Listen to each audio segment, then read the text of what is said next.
You ask Tiger to solve. This deals with linear equations with one unknown. The final result is x equals 4. Let's solve it step by step. Group all g terms on the left side of the equation. Subtract 8x from both sides. Group like terms.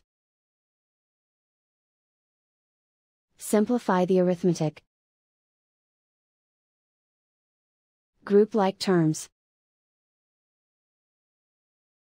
Simplify the arithmetic. Group all constants on the right side of the equation. Subtract 3 from both sides. Simplify the arithmetic.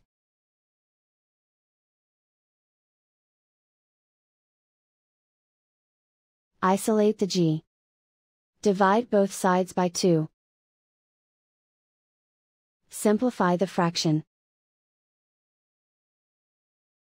Find the greatest common factor of the numerator and denominator. Factor out and cancel the greatest common factor. And so the final result is x equals 4.